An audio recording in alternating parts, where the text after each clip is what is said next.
Hi வணக்கம் மக்களே. இன்னைக்கு என்னோட சண்டே மார்னிங் ரொட்டீன் எப்படி இருக்கும் அப்படின்னு தான் பார்க்க போகிறோம். ரொம்ப நாளாவே நான் ஒரு விஷயம் கேட்கணும்னு நினச்சிட்டே இருக்கேன். அது மட்டும் இல்லாமல் இப்போ பேச வேண்டிய நேரமும் வந்திருக்கு. அதனால தான் பேசுகிறேன். இந்த இட்லி, தோசை இந்த மாதிரி சாப்பாடுலாம் போட்டால் நிறைய பேர் இதெல்லாம் ஒரு வீடியோ அப்படின்னு சொல்லிட்டு போகிறீங்க. போய் போய் இட்லிக்கெலாம் வீடியோ போடுறீங்களே அப்படிங்கிற மாதிரிலாம் எனக்கு மட்டும் இல்லை, நிறைய பேத்துக்கு நான் பார்த்துருக்கேன். இந்த மாதிரி கமெண்ட்ஸ் வந்திருக்கு.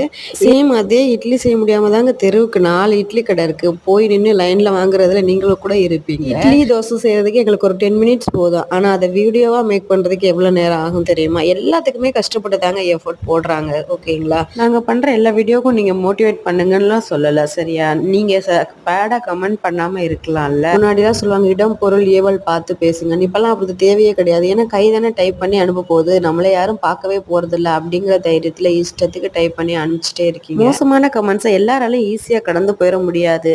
உண்மையா இல்லையாங்கிறத என் கூட சேர்ந்து நிறைய பேர் சொல்ல